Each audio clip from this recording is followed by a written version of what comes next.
All right, everybody, it is wonderful to see you here at Austin Community College, Rio Grande campus at the Center for Government and Civic Studies.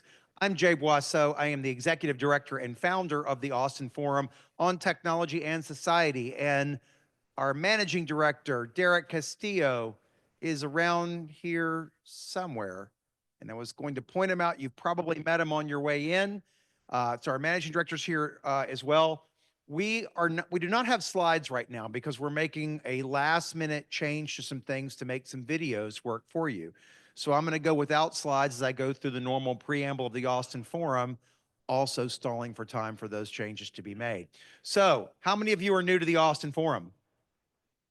Oh, a bunch tonight. Okay, great. Let me tell you a little bit about it real quick. For the regulars, sorry you have to hear it again, but for the new folks, we cover emerging and pervasive technologies that have serious implications and big impacts in your lives, in work, in school, in research, in daily life. We cover different technologies at every monthly presentation because no matter what you're an expert in, you're not an expert in everything, but everything matters at some level. And so if you're an expert in AI, you may find you need to learn blockchain someday. If you're a blockchain expert, you may find you need to learn cybersecurity someday. If you're a cybersecurity expert, you may find you need to learn data science someday, and so on. The interplay of these technologies is more powerful than any one of them. And so we intentionally cover different topics, much like South by Southwest Interactive or TEDx Talks, so that you can stay on top of the state of the art in different technologies and the challenges and the trends that are coming up in those. To this month, our focus is AI. And what do I mean by this month, our focus is AI? Every month we have multiple activities. We have a presentation and networking event like this, which is hybrid. We're streaming this to people online as well as you here in the room. We have an online only book discussion, and those have gotten really popular. We keep them small, but they're very, despite being online, very intimate. They're in the evenings. People have a glass of tea or wine or whiskey while we talk about some the repercussions and implications of some fascinating technology book, usually nonfiction, but occasionally a fiction book that talks about technology implications, potentially overreach, guardrails, et cetera. We also have in-person meetup events. We have in-person workshops. So those are all different ways that you can consume content about different topics in different formats and with different degrees of audience participation. So we have all those programming types. We're about to bring the podcast back as well so that you can consume stuff in your commutes. And we also have a Slack workspace. So I encourage you to join that Slack workspace at austinforum.slack.com and join the event-questions channel. That's going to be very important for you new folks because you get a chance to ask questions during the main presentation tonight, and one question will be selected to win a South by Southwest 2026 badge. If you're keeping track of the price of South by Southwest, that's worth about $1,000. And as you can see, you've got about a 1 in 100, 1 in 125 person chance of winning that here tonight. So I highly encourage you to sign up for that Slack space tonight and then use it throughout the month to see other events going on around town, to ask questions, to post your own events in the right channel, not in the general channel, and things like that. We have some great events coming up later in the month as well, and I'm keeping my eye on the speaker and the IT guy over there to see when we can switch to the slides. We're ready to go back to that. We have some great events coming up later this month as well. This month is all AI. So unlike most months where we may have a presentation and networking event on one topic, an online discussion book on a different topic, a meetup on a third technology topic, and possibly even a workshop on a fourth different technology topic, thus increasing your exposure to lots of different things. This month is AI April. It's all AI. And yes, we started doing AI April before ChatGPT. So we saw how important this was going to be, even though we didn't predict ChatGPT. And we've been, for the last few Aprils, we've been focused on AI for the entire month's worth of activities. That doesn't mean you won't see AI persistently throughout the year in one format or another, a meetup, a workshop, a podcast, maybe another presentation event. But we have many, many things to cover So it won't be the dominant topic every month, but this month, that's what it is. We have a meetup on LLMs a week from tonight that Derek Castillo, our managing director, will host. And we'll have people presenting demos at that of things that they want to show you some advanced way to use LLMs. And then you'll be able to bring your own laptop and do that as well. And then there'll be time for mingling. There's a great book discussion later this month called Artificial Integrity. And it's all by Hamilton Mann, and it's all about how to build integrity into AI systems. There's a great movie event later in the month on April 30th at Violet Crown Cinema, where there'll be an AI Q&A panel. And I'm not going to reveal the movie just yet, not until we get the webpage up. But 2 years ago, the movie was Her, and last year the movie was Ex Machina, and we had great AI panels after both of those. Just today, I believe I've confirmed 2 AI workshops that will happen towards the end of the month. One that will be an overview of all of AI and how it works. It'll be more presentation with a little bit of lab. The other one will be prompt engineering and how to really do great prompts and get the most out of these LLMs. So if you were counting, that's about 6 events that we're going to have on AI this month. One, Andy, how are we doing back there with the slides? Ready to rock and roll. All right, if we can pull the main slides up on the screen. As I mentioned, you want to join. It still says you don't have permission to play the 7 objects in there. While we solve this slide issue, does anyone have any questions? Any AI questions? See if you want to play Stump the MC. No one has an AI question yet tonight. There we go. Asked a question, when is the event horizon for AI? And what I should say is that's virtually impossible to predict, but I'm just going to give an answer and guarantee you that he won't remember to come back to me on it. So I'm going to say December of 2034. Let's go with that. I have no idea. Are you ready? Are slides ready? They're not advancing, but I thought I need spectacles. Okay, there we go. All right, here we go. Whoops, went too far. All right, with that, I am now very pleased to present Andy. He is actually a colleague of mine at Google. I'm standing in front of you not as a Google employee, but as the Austin Forum director. But I know Google employees from prior times before joining the company. One of them you've seen before speak at the Austin Forum, Amina Al-Sharif. She was not able to speak tonight, but she introduced me to Andy. And Andy, thank you for joining us tonight and subbing for Amina. And very excited to hear your presentation. Thank you very much, Jay. Thank you very much, folks. Well, and obviously the event horizon is July 17th, 1997. That's when AI and when Skynet took over the world. So if anyone's asking that one. All right, so let's go ahead and get started here. Let me make sure I got my devices right here working. All right, I'm going to open this up with something kind of odd. This is my mother-in-law. My mother-in-law is a lovely woman, so I don't have any jokes, no comedy stand-up. She's actually a retired teacher in Chicago, spends her time helping out at her local Catholic school with art students, elementary to middle school. Because she lives in Chicago, she likes to come see her family in Texas because it's very cold in Chicago. This last Christmas, she was hanging with us, talking about her sister who lives in Long Island, another very cold place, and they couldn't figure out what to do with their spring break. Well, she had never used an AI before. So I went ahead and pulled out my handy iPad mini, walked it over to her, opened up my newest chat interface, and said, what do you two want to do? And then she gave me a set of parameters that are pretty hard. Well, my sister will only go to Florida. Okay, that kind of limits it. We can't drive in Florida. Okay.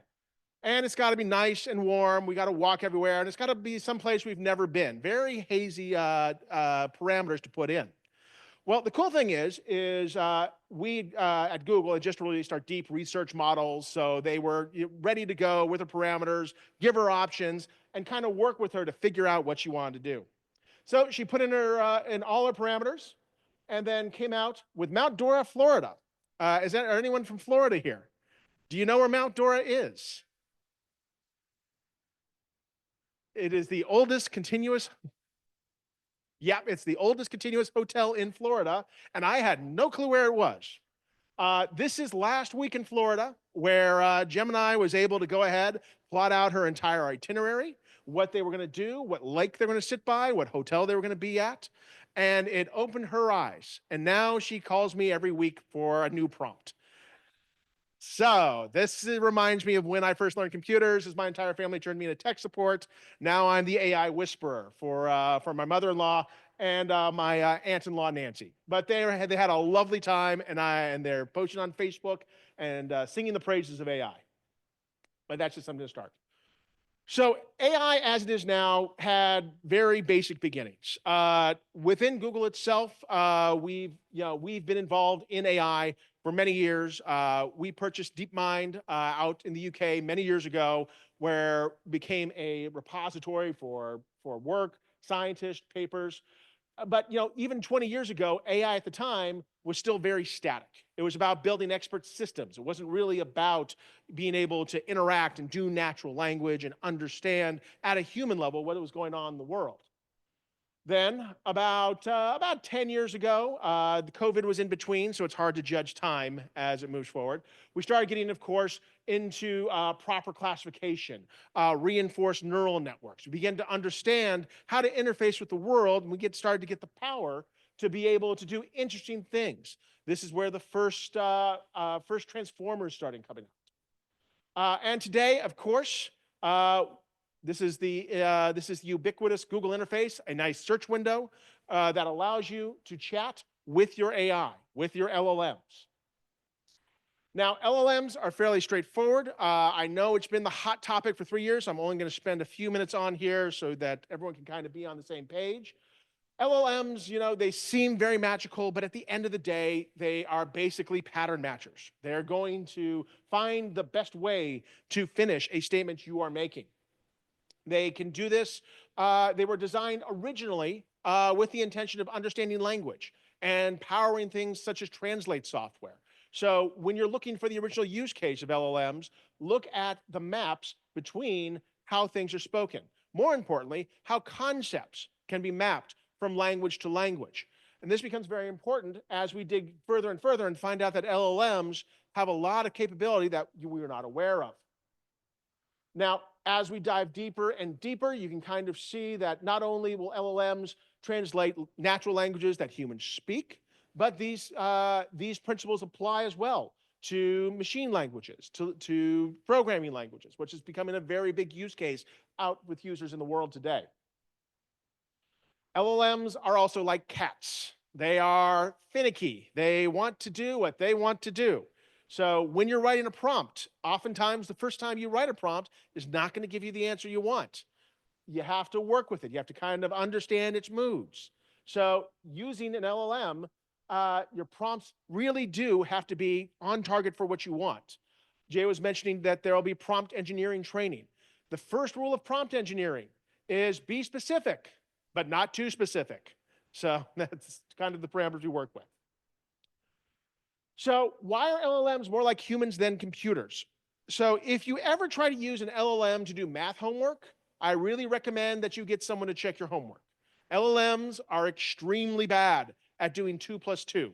They're going to tell you that 2 plus 2 equals the square root of I pretty quickly. But they are very good at understanding sentiment, at understanding the patterns around them. Being able to write a Python function is actually pretty easy to get a template, but if you're writing a Python function, for example, to do, say, quantitative analysis on a financial database, you need to have that checked. You need to make sure that you're working with an experienced programmer. Just something to be aware of. Now, LLMs can be a bit too human. So many years ago, Microsoft built a LLM called Tau. Does anyone know what Tau was? So Tau was a trained language model that was trained on Reddit. And if anyone's ever spend a night in Reddit, they know exactly how that's going to end. Thank God they didn't use 4chan. Tau went live for 3 hours. what happened in those 3 hours was some of the most let's call it rude LLM you've ever seen in your life. It's amazing what happens when you distill the essence of 13-year-old boys on a chat line. All right.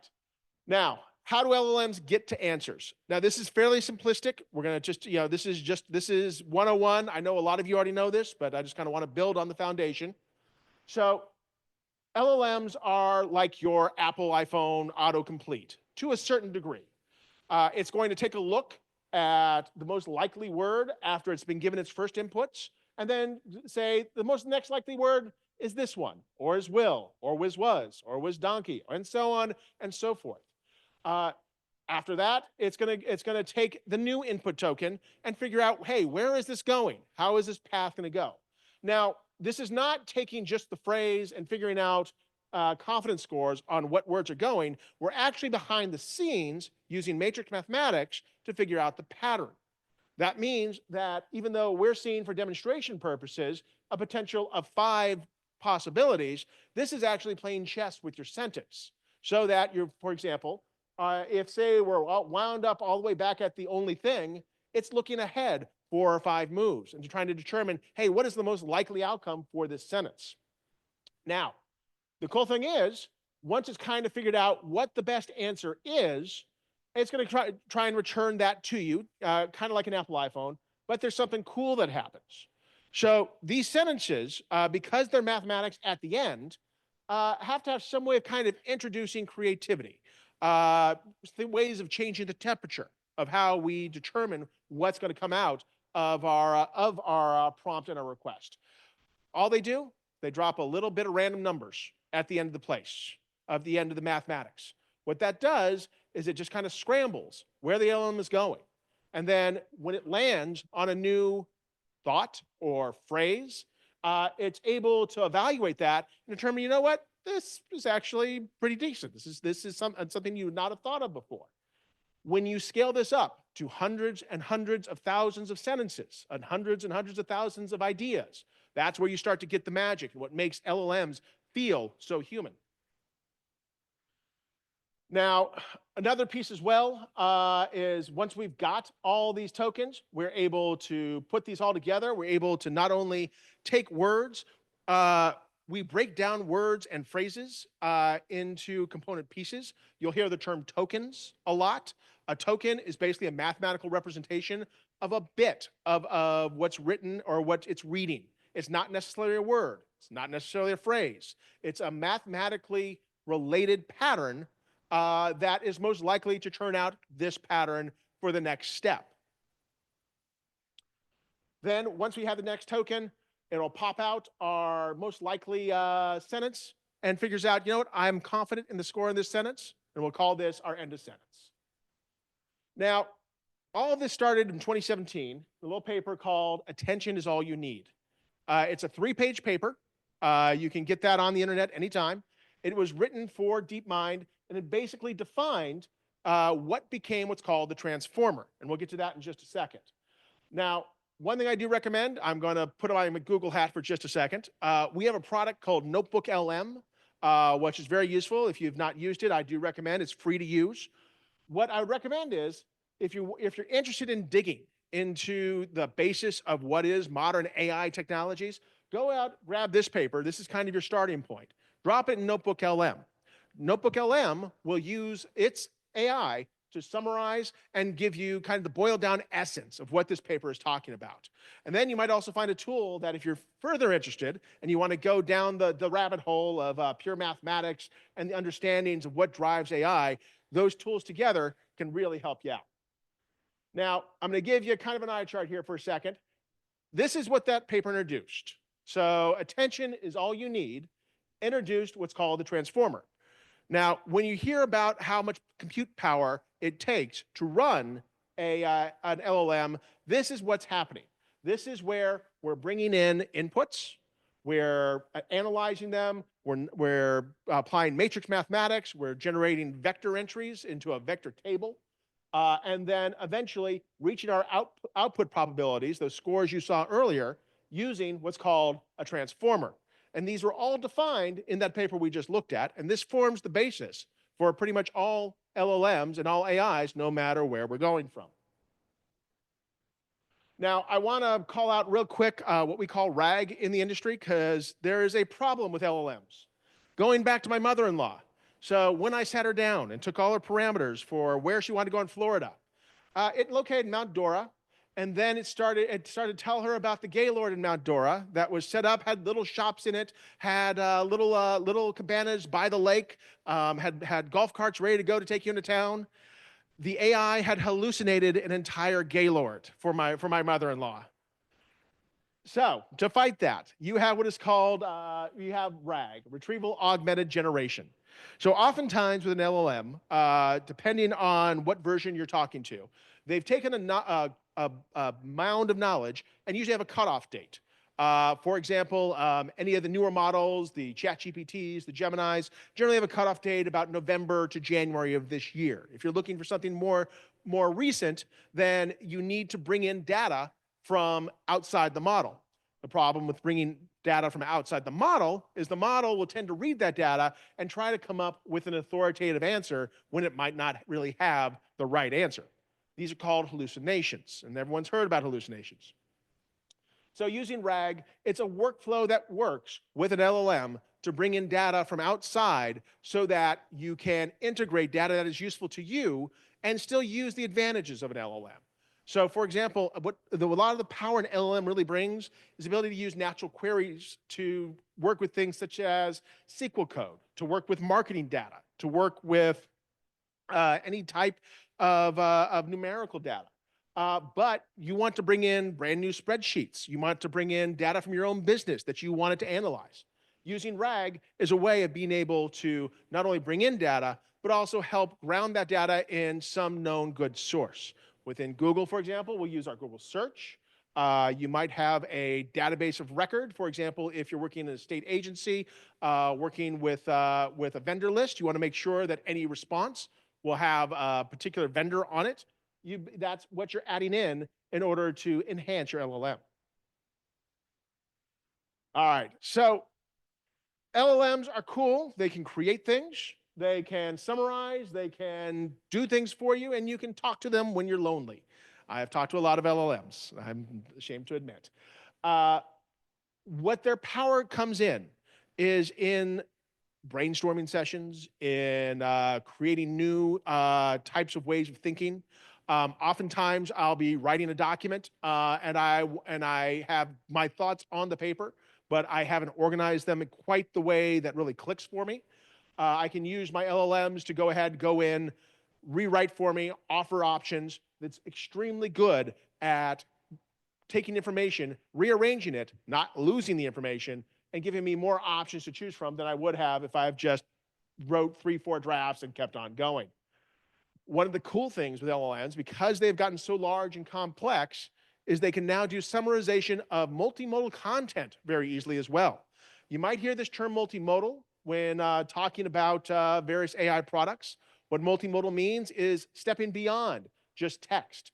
We're stepping into audio, to video, being able to handle and break down what comes in via image data, via podcasts, and documents, and handling them all within the same context window really goes a long way to summarizing meetings, to summarizing white papers like we were just talking about before.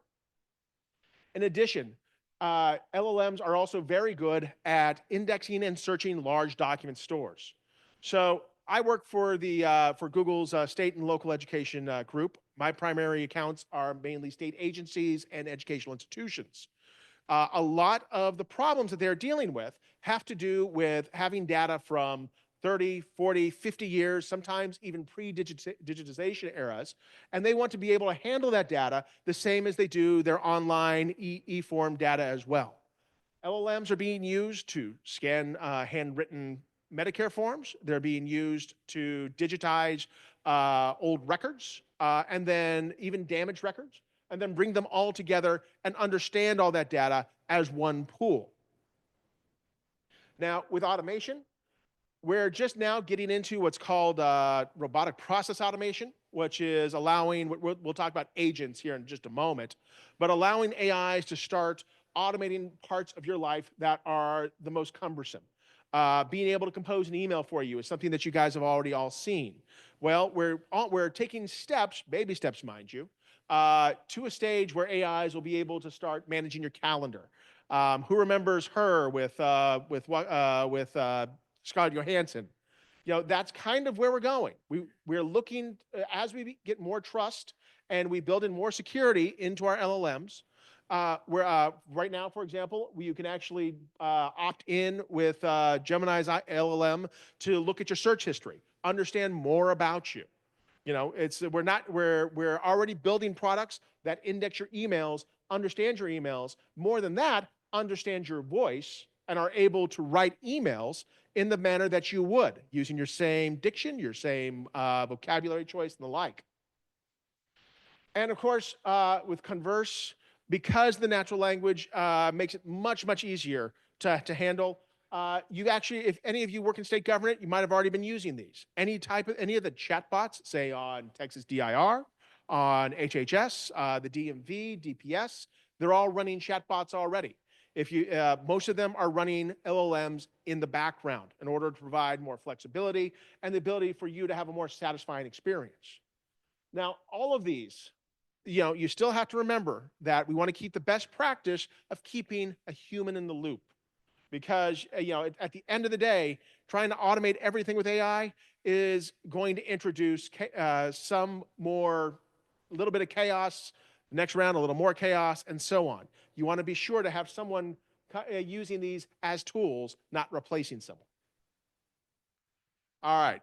So this is from last year, but the thing is it has not increased much. So it's because AI tools, we got to be very careful, are becoming something that is very available in first world countries and available to people of means. We want to make sure that everyone has access to these tools. It's like learning to read. Being able to use a good prompt is going to be vital for future students. We just spent the last few days talking to students across UT campuses on AI technologies.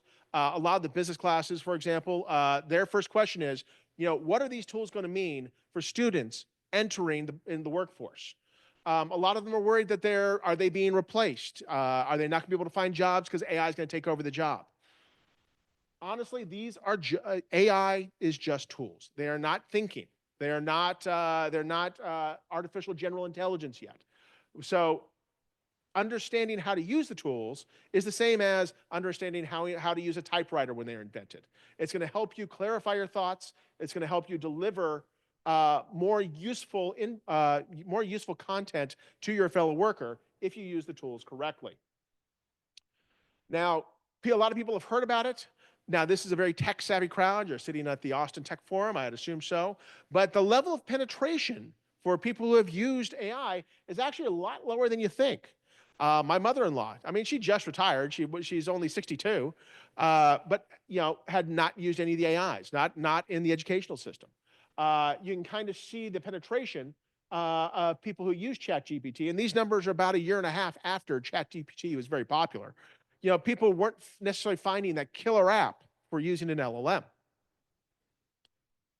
Now, and the reason for that is people don't yet see the need for an AI. And that is what we're going to talk about today, is what's coming next. How are we going to increase, how is AI going to change so that more people want to use it? A lot of people don't realize how much they're using it already. We're already piloting a lot of medical applications, specifically in image analysis, diagnosis. The school up in New York City, medical school in New York City, actually ran a study. Without AI as an assistant, the doctors were hitting about 80% on their diagnosed cases. With AI as an assistant, they were hitting 84%. When the doctor left the room and let the AI do it, they were hitting about 90%. So that one made me sit up and notice. But again, until you trust AI, until you understand how it works, those results are not going to matter. People have to be comfortable that their doctor is using the tools correctly, that using them within a state government is going to be useful. This Texas State legislature is meeting right now, and we're actually working with a lot of vendors to design ways to read legislative bills quickly and easily, being able to take the legalese that comes out of the process, summarize it, understand how it affects your particular business, your agency, or your finances. All right, I want to give a kind of a quick overview of who's out there and who's doing what. Of course, I come from Google, so that's where I tend to run back to when I need examples. However, within the hyperscalers, beyond Google, of course, we have OpenAI and Microsoft partnered together, AWS and Anthropic, and then I've never used Oracle Cloud and Cohere, but they are one of the hyperscalers, but they're with us as well. The thing about hyperscalers and AI is that the amount of power needed to run a proper LLM, one that is conversant, one that is responsive, is fairly high. You have to have a system generating about anywhere from 2,000 to 5,000 tokens per second. To give you an idea, are there any gamers here? Anyone who owns a video card or like a NVIDIA or one of those? Your NVIDIA gaming card, to give you an example, about a NVIDIA 480 will generate about 30 to 50 tokens a second, which is about enough to do about a prompt about 300 to 500 characters and get a quick response. But that's going to increase over time. The hyperscalers, all of us, we can provide resources that provide this technology now. But as hardware improves, you're going to start seeing things in about, I'd say about 2 to 3 years. You're going to see offerings for a home AI, someone running multiple GPUs that can run your home, provide and be aware of your personality, of your day-to-day activities, your family's day-to-day activities, and basically be your AI companion moving forward. Now, AWS is partnering with Anthropic. They also have their own tool called Rufus. They're building a lot of their own internal components. A lot of these partners also provide other models out for specialized cases. LLMs are just one type of generative AI model. You have models designed for vision. You have models designed for document analysis. In addition, we have, of course, open source models. If anyone's ever been to Hugging Face, you'll find as many models as you could ever dream of. Now, I don't know if you guys remember, about a month or two ago, DeepSeek made a lot of noise in the news. It was a model out of China that supposedly was built on about $6 million worth of hardware. Now, what was going on there, to kind of give you a view of under the hood, is they were using a technique called distillation. Now, when you have a big model from, say, Google or Microsoft or OpenAI, we call these foundation models. These are very large platforms. They're the ones you're always hearing the news about, that, oh, this model is now able to do all this stuff. But in order to do that, they basically have to suck in as much data as possible, and their parameter libraries are measured in the trillions. If you want that big a model to handle everything you have, you're going to need a lot of hardware to run it. You'll need full data centers to run it. But if you take that model and start trimming away what you don't need through the process of distillation, you can eventually trim that model down, tighten it up, use a lot of just efficiency procedures to turn that into something that will run on hardware that you could host within a single company. And that's what DeepSeek was doing. They were taking standard models and then distilling down to only what they needed to meet their needs. Just to drive in more onto the open source players, if you want to try a model at home, if you go to Hugging Face, for example, there's several types that are downloadable. And like I was saying, I actually run a model on my local machine back home just to kind of play with it, understand how it works in the back end. And of course, AI being AI, it is the hot technology. There's a lot of startups out there. All right. Okay, I apologize for the eye chart. Jay, are they going to get the presentation later, or will that be available? Yeah, okay, good. So I just want to give you guys kind of a thumbnail, especially if you're starting to build, say, for example, AI groups within your own companies or organizations. You know, what are you going to measure? You know, AI is such a nebulous term. What should you look for when you're starting to build out, you know, recommendations and what we should use? This is taking the foundational models. So these are the big guys, but you can kind of understand how we define and divide particular functionalities. Specifically, you know, what are the vision models? You know, what is, you know, how are we building out agents? How, you know, is it tied into search offerings? These are all services provided by hyperscalers, but when you're looking for a model, you know, only some of these categories might be appropriate for your uses. So that's something to keep in mind as you go through. All right, so that was kind of a quick overview of just what is now. Before I hop in, any questions so far?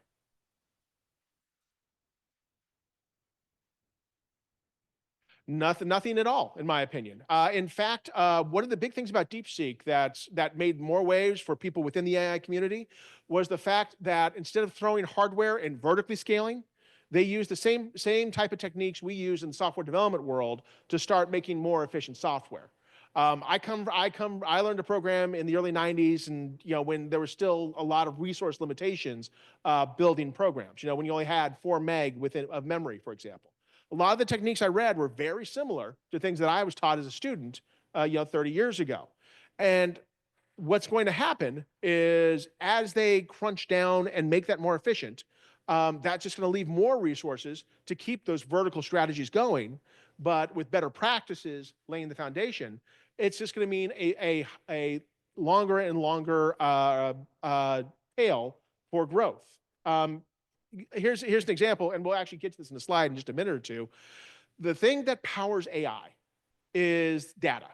The biggest source of data in the world is the internet. Well, in the last 3 years, most of that data has been mined. So a lot of the big problem you have with training new AIs when using vertical scaling isn't necessarily I need to build another data center. It's I'm out of knowledge. It's basically the fossil fuel of the internet. You know, there's some point there is a limited amount of data on the internet. It's terabytes and terabytes, but that's what these models consume.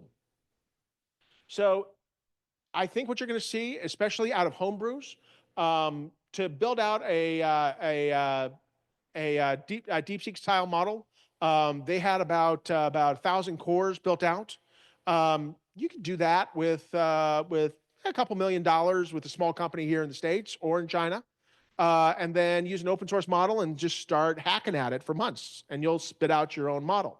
The cool thing is, if that model is focused on, say, for example, a particular company or a particular industry, instead of using massive compute power, you know, the more general, larger models do use a lot of power to turn out that many tokens.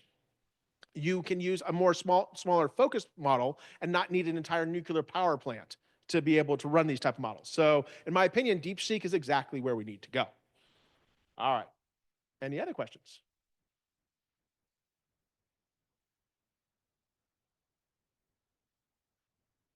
So unfortunately, I don't have it here. There's a site called learnprompt.org. And I should have popped that in as a slide. That's actually perfect for you. Learnprompt.org will actually go through, give you access to Claude, gives you access to Gemini, gives you access to all the big models. Oh, go ahead, Jay.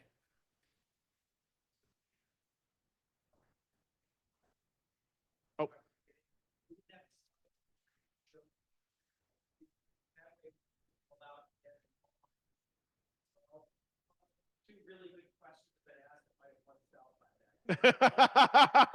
All right, let's stop the question. So yeah, no worries. Yeah, no worries. I'd like when I hit a section break, I tend to stop for a second to give everyone a chance to catch up.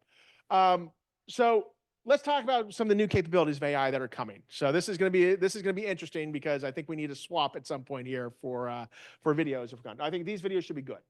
So this is actually, so I'm going to show you a few slides actually created by one of our staff UX engineers at Google, a man by the name of Yakov Levitsky. He has given presentations at several of our conferences over the years. His focus is primarily on video, but it's kind of neat to see. Everything you're going to see here was either generated or enhanced with AI tools. Basically, what has happened in the last year and a half is that the ability of LLMs to work with pictures, to apply sentiment, to be able to add emotion to scenes has really taken off. And the reason for that is that LLMs, when you step back from the mathematics, actually make a lot of sense of things that we as humans don't see the patterns for. Because it finds the patterns in large complexes of data and then finds the result we want. For example, if you open any of the imaging AI applications out there and put in a prompt, the prompts will tend, you recommend an art style, you recommend a subject, but if you start putting in emotion, like, hey, make him happy, make him sad, make the scene energetic. It's amazing the amount of emotion that kind of flows off there. And where that's pulling from is all the various vision and trained data over the years. It's been able to classify and coordinate those responses. Give an example. This is actually we're seeing a lot of big brands starting to experiment, especially in their kind of satellite offices. It's much harder now to be able to see if AI is being used to integrate into photos. For example, almost all of these images here, except for the models themselves, were all generated background AI. You're going to see more and more of that in still imagery. It's just cheaper at this point. You can create the effects you want, and you can get exactly what you want for a piece. My wife's in fashion design. She has been hesitant to use any of the AI tools when I try to put them in front of her. But I am not a good sketch artist, so I sat her down the other day and basically drew a stick figure and then drew a little red dress on the stick figure. And then told the prompt, create this with a satin dress running through a field of flowers, and it generated a full image for me, real life, very similar to this. And my wife went, okay, I hate you. All right, she loves me. All right, images have been easy. Imagen from Google side, Imagen 1, 2, and 3 has been out there. People have seen all the kind of magical tools that have been. Video has been harder to really get a handle on. So this is VO1, one of our original video tools. And this is VO2, to give you an idea of what's happened in 1 year. Yeah, that's actually impressive. The other part of this is that now you can not only add more emotion, you can now handle a lot more pieces of the creative process, such as cuts. You can tell it how, if you want it to look like old 1970s frames, you can tell it to add lighting on the fly. You can tell it to change to handheld. This was actually straight shot, and then the background added as well. So a lot of this stuff is just getting better and better every time you turn around. So that's a familiar scene from a Christopher Nolan film, completely redone just in the video application itself. If you go on YouTube, for example, someone's been redoing movie trailers. It's 1950s sci-fi flicks. They look like old trailers for the Forbidden Planet and the like. And what they're doing, and if you go watch the videos and how they do it, they spend about 2 weeks putting prompts in, having it generate the audio files, having it generate the cuts and the speaker and the trailer speaker as well. Basically, it's if you can think it in video right now, these tools are also very easy and very cheap to access for anybody doing marketing, anybody doing any type of video campaign. If you have a marketing group who needs to quickly generate content to get out, say, for example, the Austin Tech Forum needs to get out summaries of what happened here, we have tools that can build that out in an instant. And there will be links, by the way, to all these. These are all on YouTube. That's where I just pulled them out from.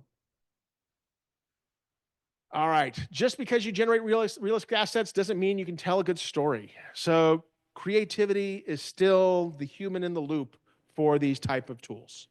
So the thing to think about, I had again, going back to the business students, they kept asking me, are software engineers out of work? It's like, no.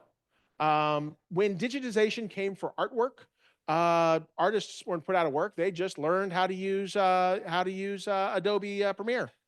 That's all these are. At the end of the day, the trick is to have portfolios of work. If it's AI assisted, cool. That just means you have a new tool in your tool bag. If you're generating software, that just means you have a new tool in your tool bag. All right. Now, here we get in the fun part, larger reasoning models, or also agentic AI. So this is what I was talking about earlier. We're running out of data. Now, up to now, everything you've been using in the LLM world has been what we call what we like to call super LLMs. They are singular, multimodal, single models that address your prompts. Being able to drop video and audio, it's still going to the same reasoning database. Well, we're kind of transitioning away to a more efficient method of doing this. So where before, this is the traditional LLM, you'd have a lot of data, you do your training, you do your post-training, and then inference, and then you'd pass it on. Now, we're doing a lot more inference in the back end. Now, what this means is that we're actually adding thinking and reasoning to LLMs. Now, how are we doing that? So here's a traditional LLM. User prompt, we say something back. User prompt, say something back. You know, start adding context a little bit. We'd have what we call a context window. But now, what we're doing, and if anyone's used any of kind of the deep research, I know OpenAI has a research, Google has a deep research. Oh, no, okay, we'll wait. We'll get you. Go ahead. Oh, Slack. Well, just listen to questions in Slack. Yep. And most of those, and at the end of the presentation, I'll show you guys kind of where to go get that. You actually have access to a lot of those video tools externally, especially through research.google.com and a few other sites as well. All right, hold on a second here. Let me get back on track in here. So here you can see with user prompts, if you pull up a modern chat tool, Gemini, OpenAI, whatever one you're on, you'll notice that they'll have you'll be able to look at their plan. You can actually look at, and what they're doing is they plan out in natural language what they're going to do. And in some tools, you have the ability to go in and change that plan before they execute it. And then they'll start talking to themselves. They'll start talking back and forth within the LLM. That loop means that they can go down a path of inquiry. The LLM will evaluate itself and say, is this right? Is this right? And if it thinks itself it's wrong, it'll be able to go to another step and eventually build you out a full answer that's based on a more thorough search and a more thorough prompt build. So the model response that you receive at the end using a larger agentic model or reasoning model is much more robust, thorough, and oftentimes more creative than the old style models. This is what we talked about. You know, these are just tools. These are no matter how we build LLMs out, at the end of the day, it's how you use them is going to matter. I will say one thing. OpenAI just did a study, and they found people who used LLMs all the time. They did notice one worrying thing. Critical thinking skills seem to slow down as they use more and more of these tools. They were finding that it was kind of supporting that type of thinking, so that they were becoming out of practice, and fairly quickly too. So, is this the year that AI replaces humans? No. I love this quote. If there was any creative or intellectual work that can be replaced by AIs, AIs are just doing the repetitive, boring components. If it can be replaced by AI, probably wasn't very creative or intellectual to begin with. Now, again, I come from a software engineering background, and I get asked all the time, so AIs are replacing software engineering. AIs are good at doing a single function or a single component. When you get into like system engineering, when you're trying to plug multiple pieces together to get them to synthesize and produce a product, AIs are not as efficient as an expert in that particular area. The same with art. Being able to edit together a show, it can do the basics. It can give you a structure. It can do the cuts for you. But at the end of the day, that creative element that combines and makes the whole overarching story, that's going to be on the user. All right. So They're growing fast. They're getting better. Is there a place where this will end? So a lot of these benchmark scores had to been developed kind of on the fly. They had to be developed because there was like no way to, they wanted to be able to measure progress against each other. So here you can see, for example, this is when life turned upside down for anyone at Google, anyone who was in the AI world. We had, I'm going to steal some of Mina's lines here. She likes to say, she's our generative AI lead at Google, that she didn't sleep for 2 weeks after the kickoff of the AI revolution. Claude came out a little bit after ChatGPT, and then Bard and Gemini, which is the Google solution, came out. And I like the competition because this means that every time we release new functionality, that means the other groups have to step up, bring new functionality. All right, so LLMs are starting to move beyond writing and acting on your behalf. When we first created LLMs, it was very much a reactive technology. What we're getting to now is a lot of the research projects, a lot of the things that are in private preview that you're going to be seeing over the next couple of quarters, start doing a lot more. They start writing emails for you and sending them. They start, yeah, I know that's, they start accessing your Jira tickets if you have a ticketing system. They start telling you what you've got to do for the day, high priority. They don't forget what's going on in your system. It's scary, but kind of exciting at the same time too. Now, agentic systems are just AIs that have the ability not only to reason but to action, and we're enabling them to use the system the same way that you or I do, being able to pull up an action, click a button, call an API, be able to build out full workflows. So, for example, I've actually have in my pocket a Google Pixel phone. If you go into the photo editor on the Google Pixel phone, you can tell it, remove the background completely. I made it make my 3-year-old smile the other day because he would not smile for the photo. Did a kind of a creepy job of it, but he smiled. AI agents are designed to work in conjunction with each other. So a lot of the technology that you're going to start seeing, I was mentioning before about my mother-in-law going on a trip. She used basically a super LLM. But we're designing agentic technologies that start dividing the tasks more appropriately. And the best part about this is, since you're not using a supersized LLM, but a smaller LLM, like we were talking about before, using DeepSeek with a more focused LLM, is you use 3 smaller LLMs, one focused on travel agendas, one focused on purchasing tickets, one focused on making dinner reservations, and they let them work together with a master LLM who will bring that all together. You wind up not only getting a more effective response, they check each other, but because they are more focused and are generally implemented as more focused LLMs, they use less power. There are ways to not have to use all the power of a city to run LLMs.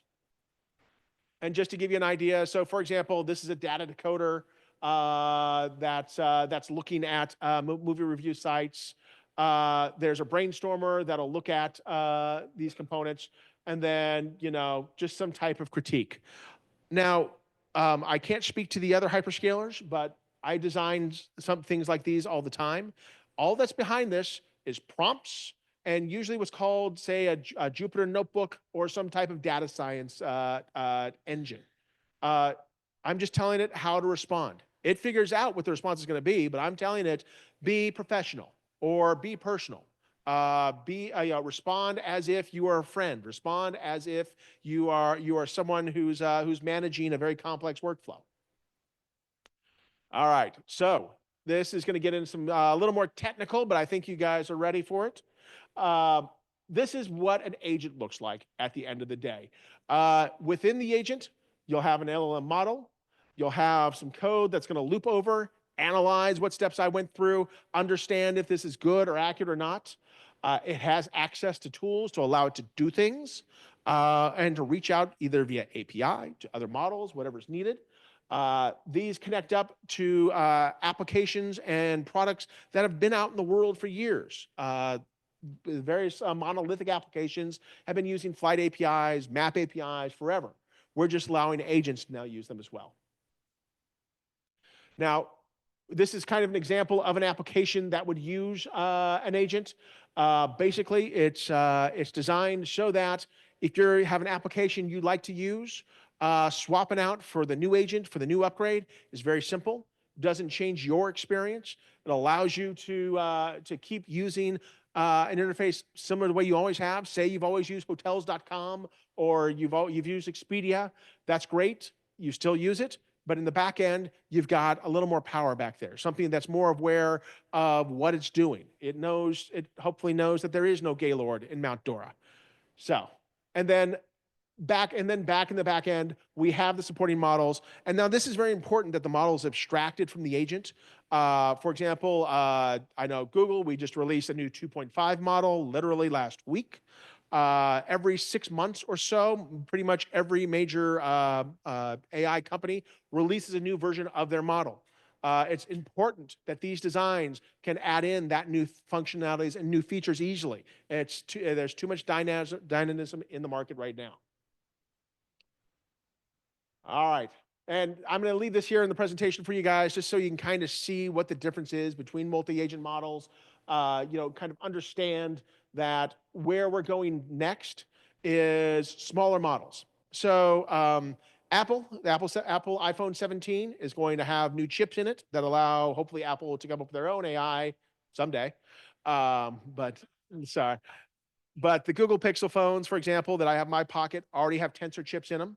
All the Android phones, they have supporting GPUs. What you're going to be seeing in the next couple of years is smaller and smaller devices are going to be able to support small AI workloads. They're going to be able to run smaller language models locally, which means that you're going to get quick response to what you need. And then if you have a more complex query, be able to then go and ask a Papa model, what I should be doing somewhere remotely. What that means is your experience with these things are going to be constant and consistent. So just be aware, it's not going to be just the web for very long. It's going to be in everything. This is another big one. I just want to throw this in there to show you how complex this can get. This is a sample GenAI framework. This actually comes from a website of Ali Saranja. He's written a whole framework for AI functionality. You can slap in whichever AI you want to work with, but understanding that these are all the components that go into providing a good experience if you're building out applications for customers. Okay, I want to give you guys a quick sample of what this multi-agent technology looks like. So recently, Google created an application called Google Co-Scientist. It's basically uses a tournament style AI. So what this does is it goes out and you give it a prompt. If you're a biomedical researcher, if you're a scientist, if you're doing any type of paper that you're going to release for your studies, it will go out the internet, determine what the paper should look like, maybe even write the paper for you, and do that with anywhere from 12 to 30 models. It then has what's called an ELO score, which is able to compete against all of them. And the LLMs check each other, and they see which paper seems the most valid. And then at the end, it gives you a ranking of these papers. Well, there was a group out in the UK that had been doing work trying to identify a new protein to be used in medical research. They spent about 10 years doing this work. They had not published their data yet at all to the internet. We just happened to know about it. DeepMind got with them, let Co-Scientists take a crack at it. Co-Scientists did not have access to the research. Turned out the same paper in 2 days. And in fact, if I'll probably do a little demo at the end, Co-Scientists will be one of the ones we pull up. So I'll be able to show you guys exactly what this looks like. But I think what we're going to do is I'll do that at the end so it can make things a little easier here. All right, so this one might be a little more interesting because I think we don't have access to the videos, but we're going to give this a shot anyway. Okay, so everybody has different experience to their life. You know, you're going to need what person A is going to have different needs than person B or person C. So when you build an app, you want to build an app that covers enough of everyone's needs that you increase your market, you can sell more apps. Well, with AI, what you can actually do is use AI to create apps on the fly. So the prompts, so in my particular area, we have something called Gemini Code Assist. Microsoft has Copilot. They are all designed to create code in any of dozens of languages. More than that, as more and more work is done, they're getting more and more sophisticated. They're also getting easier to use. So now what we can do is we can say, for example, go in, build a component in React, a full scatter plot, and do it in moments.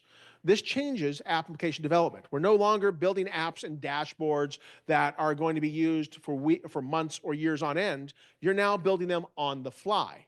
That means any data that you need access to right now, you can use a natural query. It will actually write the code for you. One of the knotty problems within AI is how to write SQL code. SQL code, weirdly, kind of was a tougher nut to crack, but it got cracked. It just took time. Now you have tools that will go in, vision your data for you. You don't have to be a business intelligence expert in order to do things like this. You just need a small search window and know how to write a prompt. So what this means as well is when I work on computer systems, I'm constantly using containers. I'm constantly using smaller applications. Some of my smaller applications measure in the gigabytes. But now, what would happen if we have powerful enough GPUs on our local computer?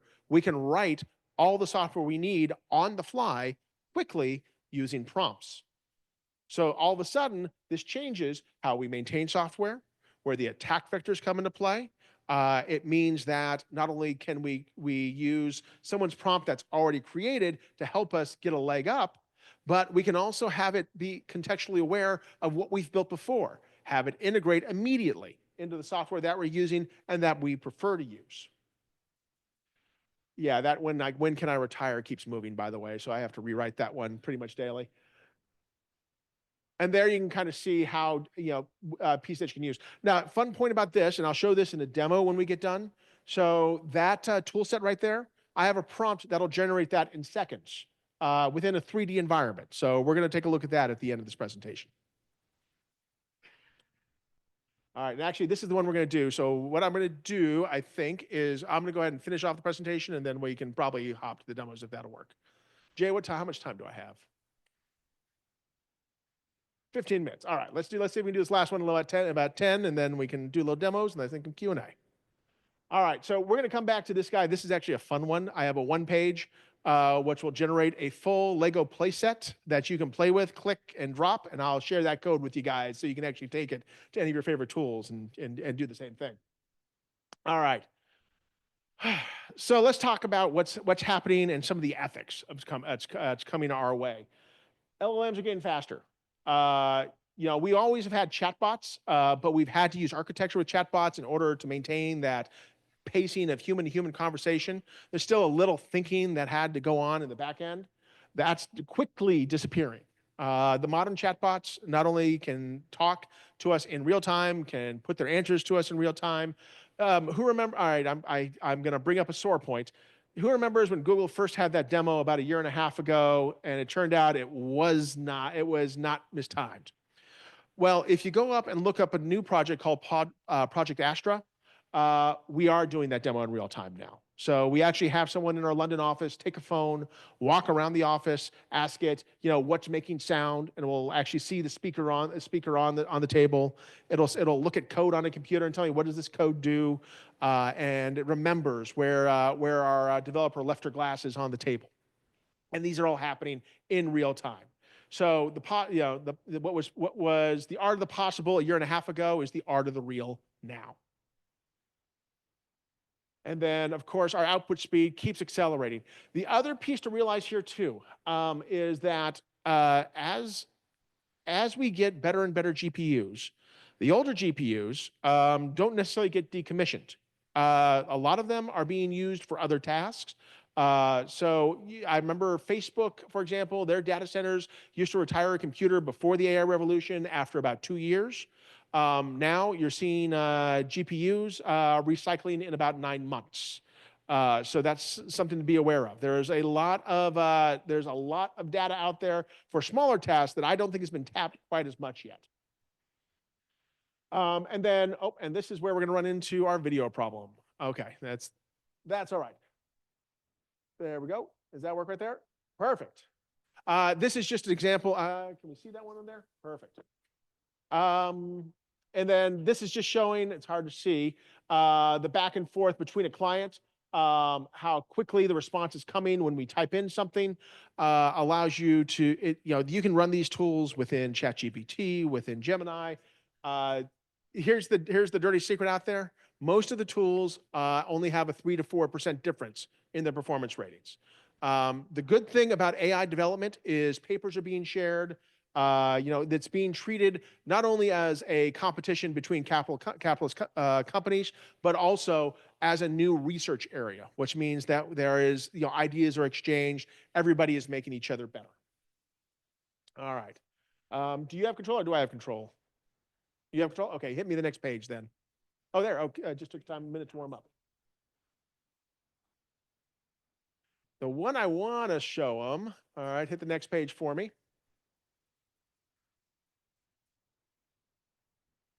This is what I was talking about before with Project Astra. The ability to just use vision. This is part of our multimodal models. Examine a site, determine what tools would be used. I'll give you an example. My 5-year-old managed to knock the top of his door frame out because he slammed the door too hard. I pointed my AI at the door saying, hey, what can I do with this? It actually gave me several videos on taking wooden dowels, putting it back in the door jamb, and using wood glue to tie my whole door together. And it did that without a prompt. It did that with me just asking a picture, hey, what do I do about this? No context, nothing whatsoever. Okay, next page. Oh, this is just showing that the real-time feedback as you scan a site, being able to use that information to go into something that's useful, say in a spreadsheet or the like. We have several projects going on right now that combine vision and multimodal and LLM models. We have drones that will fly along pipelines looking for structural cracks that are invisible to maintenance crews, as an example. Those are going on right now. A lot of the combination of robotics and LLMs coming down the pike are going to be very interesting. The Ukrainian war right now has been, unfortunately, war has been a very big driver of development. So you're seeing a lot of combination of people using drones plus AI to do target identification on the cheap.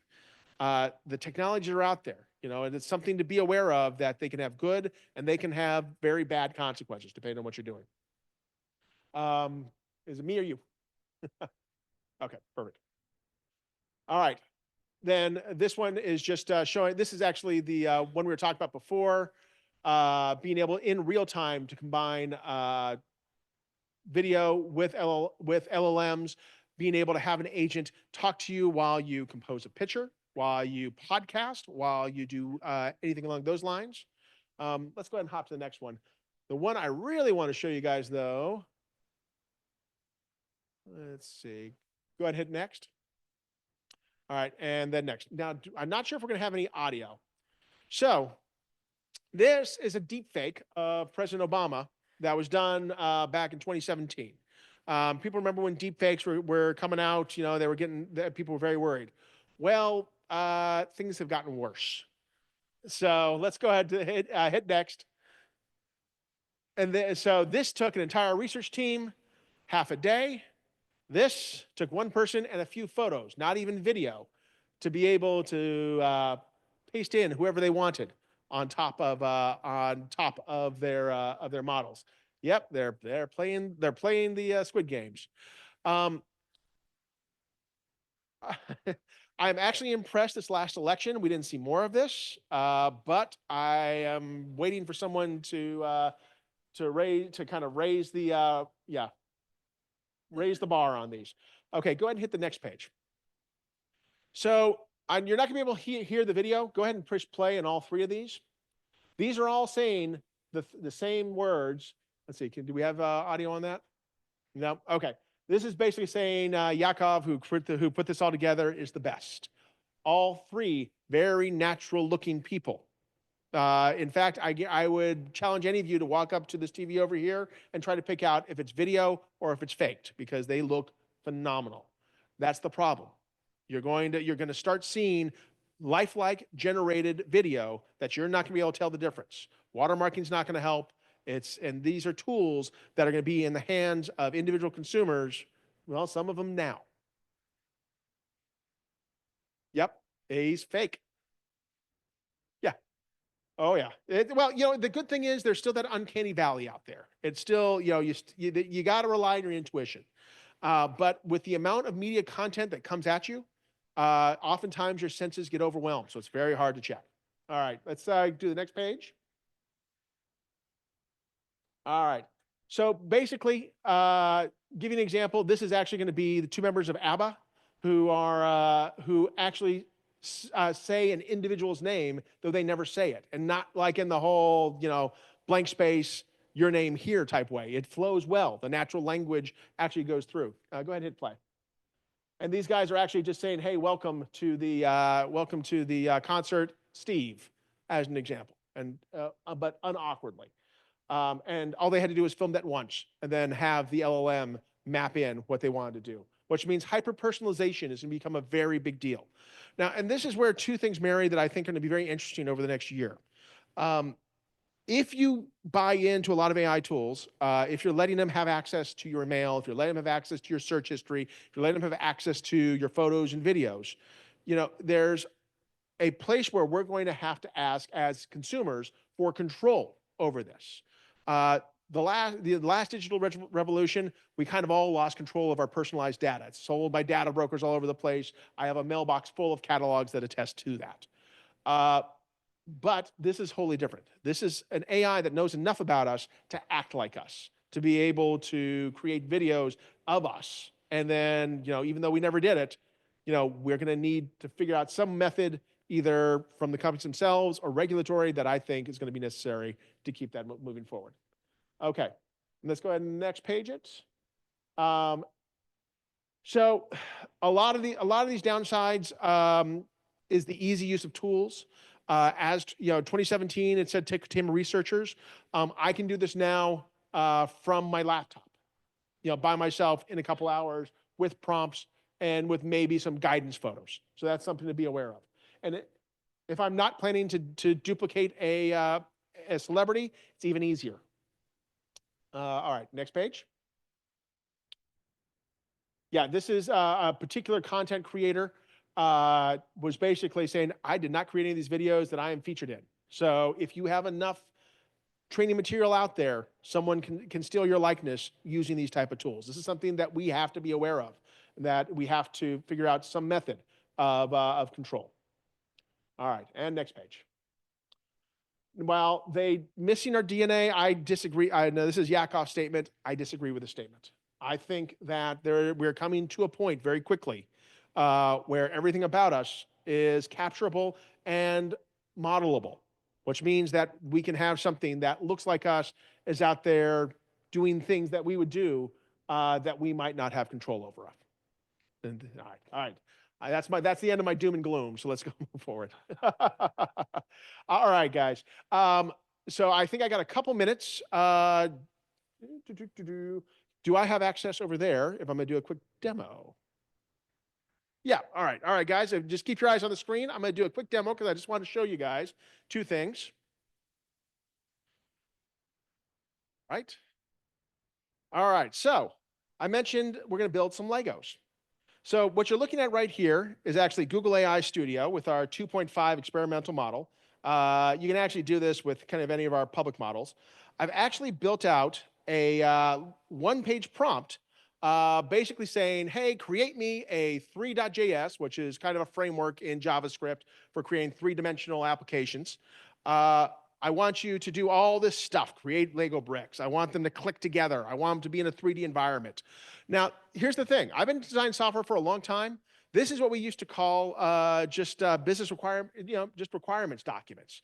There was no code to it, not even pseudocode. Now, the cool thing is I have it do all this.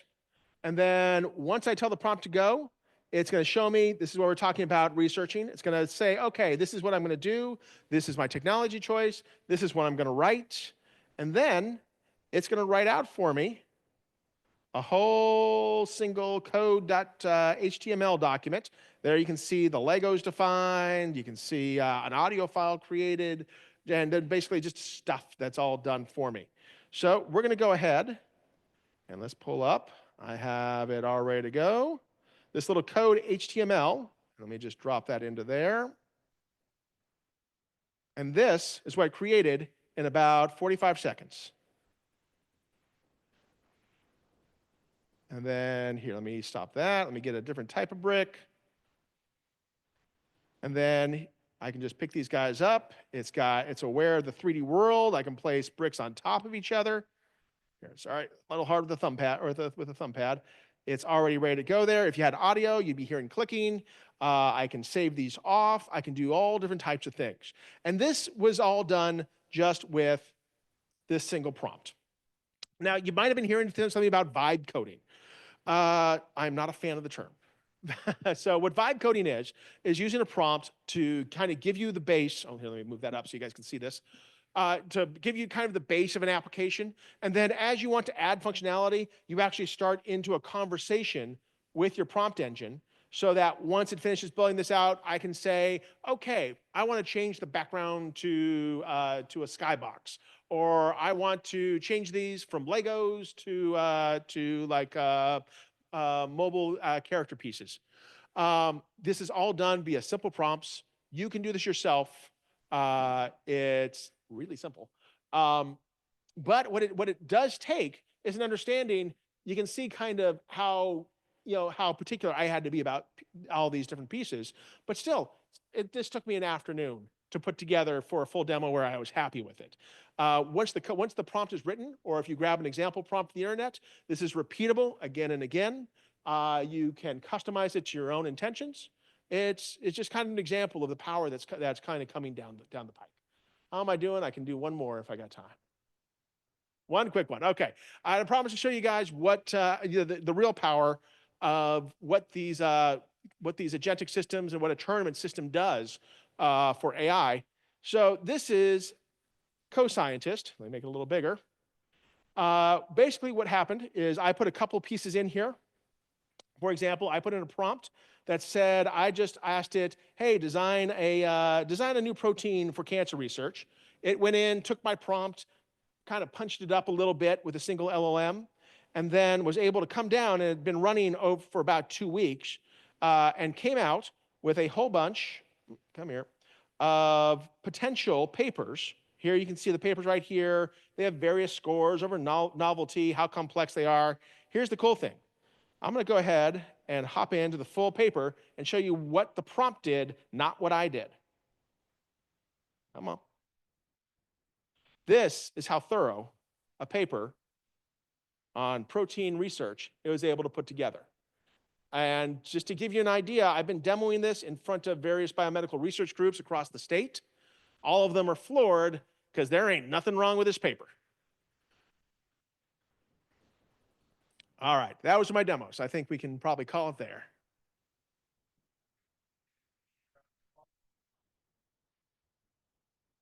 Oh, no. Oh, yeah, you got that one? Got it. Oh, I think we need to get off this. This is my computer. Oh, we need,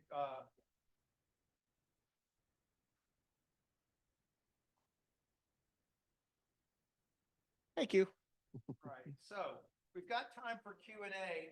First of all, we can only select one winner, and I have never seen a better set of questions than I've seen for this session tonight. And we have smart, educated people come to these things month after month after month. Great questions. Maybe we talk Andy into signing into our Slack and starting to answer some more of them over the I'm next week. kind of intimidated now. We'll log into our Slack and answer some of these over the next week, but I'm going to ask some of these here. Several came in just since the last time I marked some. Neil Beard asks a good one. Have you seen any granted patents written by an AI agent or tool? Funny you should say that. So again, I'm part of our SLED team. I apologize, I'm going to Google hat it for just a moment. We actually have an application called Grant AI, which we've been showing several of the universities too. Especially with the recent NIH funding dry ups and the like, it's much harder to find grants. It uses a similar system to what you saw with co-scientist. It's integrated into our Google Scientist component. So for example, if you're a researcher, generally we have, is it Google Knowledge or Google Scientist? I can't remember which one it is. Most researchers are actually registered their papers in a system that Google provides free. We've Google Scholar. Thank you. I knew I was wrong. Austin Forum Director, not as a Google. But this is actually a free application that's given to the research community. But Grant AI marries that with government databases, allows the researchers to access via natural language prompts, like you've just been seeing tonight. That I am working with this researcher, or I'm interested in this researcher's work. These are the keywords for what I'm working with. Go find me the list of grants that I can use. That is actually an application available now. If you work with a higher ed research institution, you're welcome to email me. I am happy to show you guys directly what that looks like. All right. We had several devices here. We had several questions related to how can I learn how to do all this? What's the best way for people to learn? And I'm going to extend that to keep up learning, because if you teach a workshop tomorrow, that's great until the next week when it's out of date. Google or Claude or somebody releases something new. So what's the best way to learn this and to keep up? And I will say personally, I've used chatbots to teach myself lots and lots of things, and I highly encourage you to do that. But you'll remember something Andy said at the beginning, which is they're great at encapsulating the world's information up until the day they were trained. Yeah. At that point, that's why, for example, the knowledge gap between Google's latest release and their previous 1.5 was about 9 months. So it missed everything that happened in the world for the spring and summer of 2024.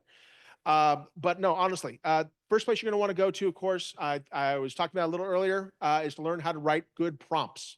A good prompt, courses that we were talking about before when we walked in. The website I recommend again is learnprompts.org. That will teach you. It goes through it has several frameworks so you can see how they interact and react. The cool thing is there are free tiers for most of the AIs out there. There's free OpenAI, there's free Gemini. I do recommend a product called Notebook LM, which is notebooklm.google.com. It's your own personal LLM. You just toss whatever you want to read and understand, and it will give you access to a chatbot. I think the question was, what's the best way to learn the things that you had in this tonight? Because I guarantee you, every single person in here has executed at least a basic prompt before. Yeah. But probably very few have done all the things you showed us today. This is true. And honestly, if you want to work with AI models, Hugging Face has a lot of open source models. If you're going to go that route, you're going to be very technical about it. If you're looking to learn this type of information, the reason I brought up Notebook LM is you can start taking scientific papers and popping them in, and they will generate a summary or briefing doc at a level appropriate. They can do it at an undergraduate level, at a 7th grade Andy, level. I'm still not getting where I'm trying to go. Oh, how do you learn more about agents and the latest features of Gemini or Claude or whatever? Because they can't teach you anything that didn't exist before they were trained. True. And usually they don't have all the documentation about the new features at the time of the training of it, or maybe they do. Most of them actually do. If you hop in, if you want to know how an AI works, some of these components you saw here, ask it, what is a transformer? What is a vector table? That'll kind of give you the underlying theory. If you want to know how to put one together, how to put together a quick and dirty chatbot, ask it. There's a lot of open source kind of quick compile pieces that you can do. If your company's interested in getting into them, then, as you scale up, there's products out there that can get you started on that path. But I mean, myself, I learned from Google courses, and I learned from sitting next to scientists at the Does, company. does Google offer free courses online that these folks could take? They do. There's something called Google Cloud Skills Boost, and this is with my Google hat on, which we do offer out there. There are basic courses for Gemini AI and for machine learning. If you want to take a quick 30-minute CBT course to kind of understand, what are the components that make up AI. All right. Charlie Dominguez asked a very good question. There's some preamble to it. I'm going to try to summarize it. People used to be able to ask for things, and chatbots might be able to tell them that they should get divorced or something like that, guardrails, blah, blah, blah, blah. Do you see LLMs as a reliable person's therapist? Sorry. Do Actually, you see LLMs as a reliable therapist for a person? I think is what the question is. Is that right, Charlie? so weirdly, that's an interesting question because I just saw an article on that about a week ago. They're doing pilots with personalized LLMs as therapy coaches, and the results are actually pretty good. The thing is once you add a little bit of personality, once you got an LLM, you're not talking old school Eliza. You got an LLM that is designed to be open and supportive. It's very easy for a human to anthropomorphize that and to open up to that. So the possibilities for therapy engines are quite high. What I would caution against, there's a reason therapists get certified because you've got to be very careful how it's designed. There was a lot of prompt injection attacks a few years back where they were making the LLM stand up and say, you know what, you should go jump off a ledge type of thing. So those are the type of things that, I would recommend. I see yeah, big learning curve. I do see possibilities, but I do think there needs to be some controls over what happens next. All right. Earl Barg asks a great question. What are your malware concerns with agentic AI? First off, the Bard name is really good because that used to be the name for Gemini. And I'm going to call out my own family. Barg, not Bard. Oh, Bard. I thought it was Bard. Bard. All right. All right. So I know several companies that actually are approaching prompt injection attacks, deceit attacks, and the like as if they are standard cybersecurity vector attacks. There's a company called Hidden Layers, for example, which actually will scan open source LLMs and note if there's potential, it's been potentially compromised. It's a lot of these newer LLMs. What you see as an answer in a prompt engine is not the first answer it comes up with. It will actually go and route through those answers. I was showing you before how we'll get a draft response. It will actually go through, think about that draft response, might ask a second instance of an LLM, hey, does this look right? And be able to use that to prevent attacks, prevent hallucinations, and give you a more accurate and useful answer. All right. We're going to ask a couple more. Anthony G asks one that's near and dear to my heart. How are advances in quantum going to impact AI and AGI? Will there be a synergistic exponential growth? Should humans be worried? Well, so this is where I feel that I'm pinch hitting for Amina, who is actually doing her quantum PhD down at UT San Antonio, staying next to Jay, who knows more about quantum than probably anybody in the room. But I'll give you my opinion on it, and I'll see what Jay has to say about it.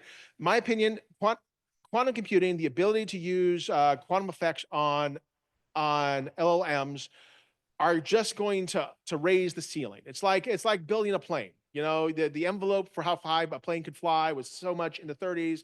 It became a little bigger in the 50s and became great and awesome in the 70s and 80s. The same with LLMs. All quantum computing is going to do is allow you access to more computing power, allow access for the matrix tables, the underlying mathematics to be completed more quickly and with more options. So the other piece of this is that LLMs, there's a lot of opinion coming out now that LLMs are never going to be what's called AGI or artificial general intelligence. I don't want to call it a dead end technology, but it's probably not going to get us there. Yeah. What quantum is going to do is it's going to allow us virtual assistants that are going to be more human-like, but are never going to be reasoning, fully contextual aware, like we think of as AGI.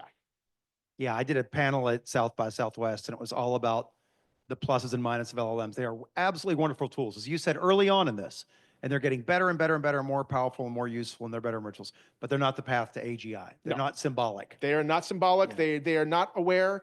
A big problem is the wine glass problem. So with image generation, it was a big problem to put a prompt, create me an image of a full wine glass.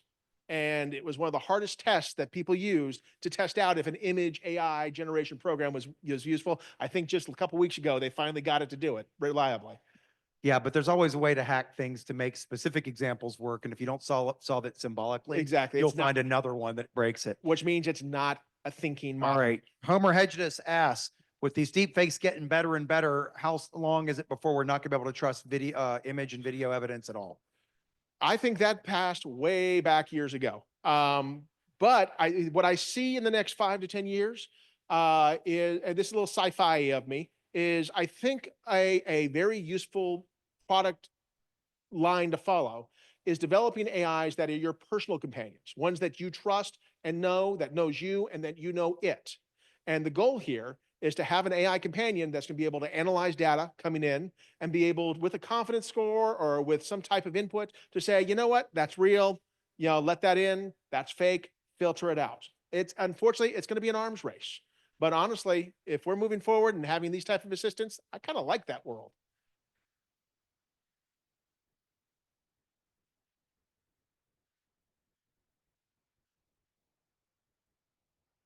Well, the interesting thing about AI technology, and this is what we were talking about earlier with, you know, my phone right now has a tensor chip in it. You know, slowly we're getting more and more chips that are in our personal devices. I think there's going to become a turning point where we're going to have enough processing power either in our homes or on our person that we'll be able to run these LLMs in our own protected tenant environment. You know, the reason hyperscalers are the ones leading the way on all these AI technologies is because of the stage it's in. It just requires that much power. But you know, Moore's law is still not giving up. It sputtered there a few times, but we're still going up and up in power. And I think eventually you're going to have the resources locally to be able to control and manage your own technology that way. And I think one of those pieces of technology that's going to be cornerstone is going to be your own, I don't want to call it a pet AI, a companion AI. All right. I have two questions and I can't decide which is the winner. So I'm going to ask you guys to help me. First, I'm going to find out if these two people are still in the room. Is Joe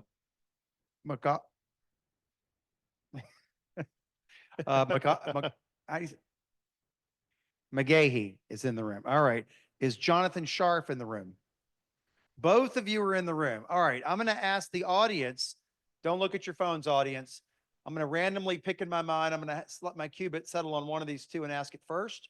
And then I'm going to ask the second one without saying whose they are. Don't make any noise. Then I'm going to ask for a show of hands as to which one is the winning question.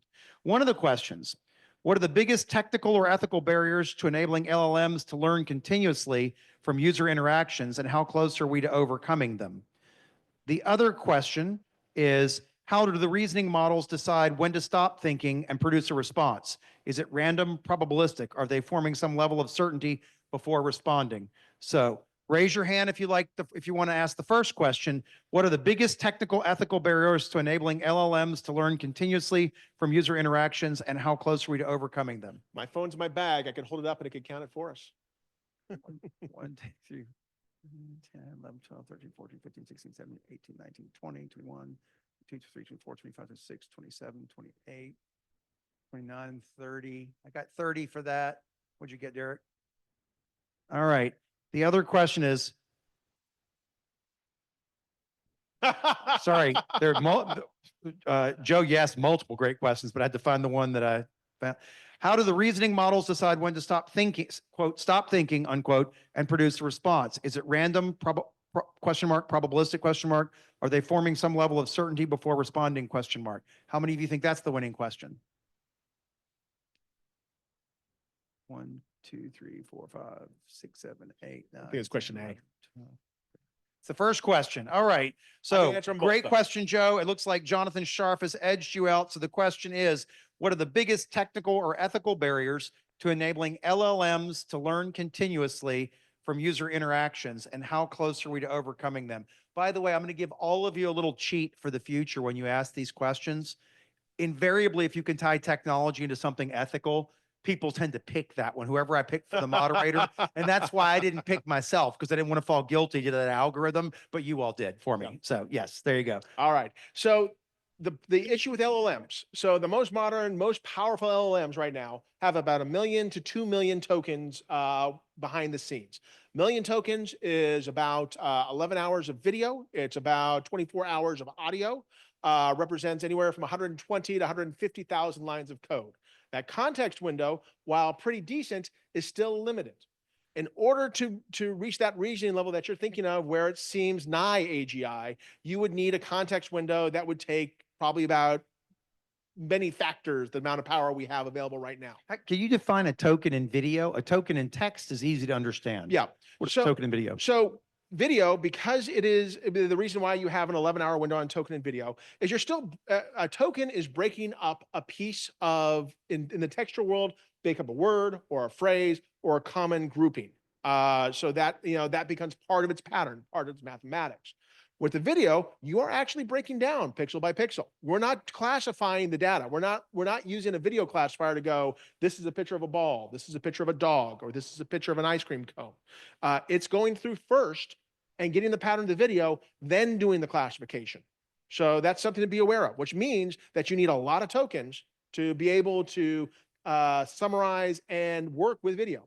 If you look at the technologies behind images and the like, the amount of tokens, the amount of power to do it, they use various models to make it easier. Yeah, remember for the last couple of years, you can always tell an image was AI generated, had kind of this droopy, waxy look to it. That's because they're using what's called a stable diffusion model. That model is very easy to work with tokens, which are just bits and parts of that image, and then able to map out what you want if you're looking for a specific image based upon a prompt. So what happens with video is it's just that much more complex. To be able to take a vision AI, and you saw actually one of the videos up there as it was kind of scanning around a construction site saying, oh, here's this pipe, here's this number, here's this piece. There's actually a lot of processing power going on behind that, and that is in an environment that particular video is trained in. To be able to work in the real world, to be able to look around large areas requires an extremely large context window.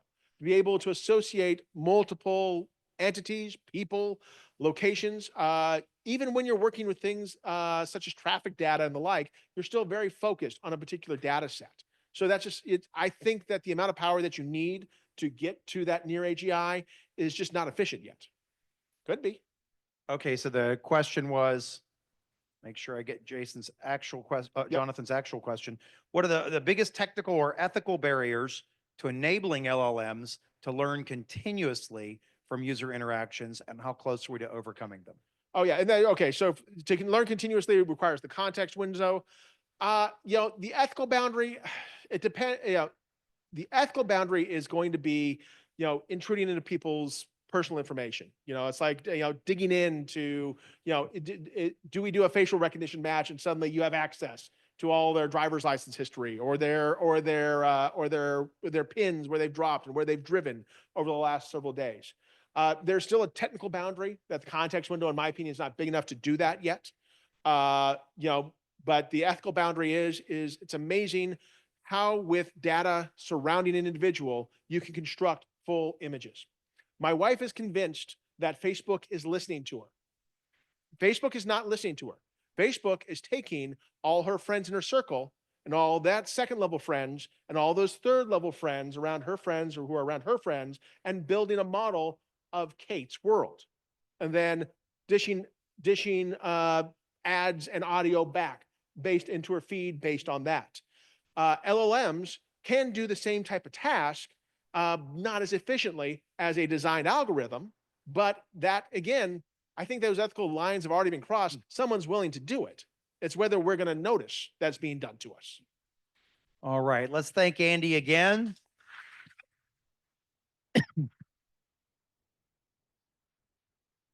There were so many great questions, about 70 or so great questions in that Slack channel. So If you're an AI expert, I encourage you to go in there and try to help people out and answer some of those questions.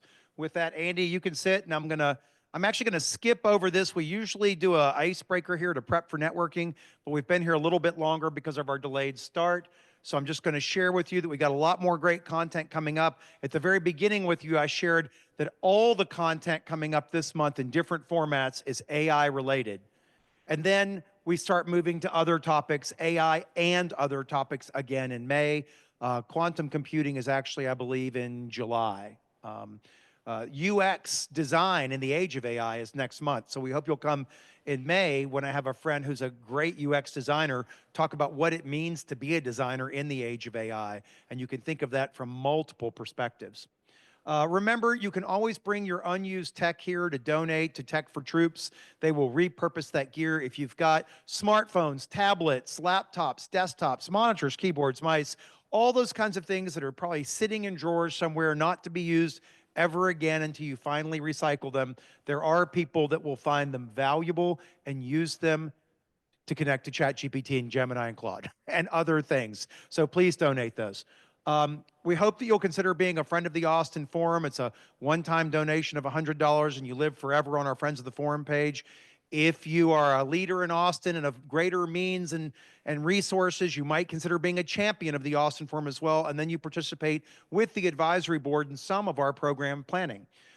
Remember to follow us on social media. We're on Facebook, Instagram, LinkedIn, Blue Sky, and YouTube. So please follow us and share these things. Don't just like them. Please share them. You're acting as our marketing force for this, so we really appreciate that.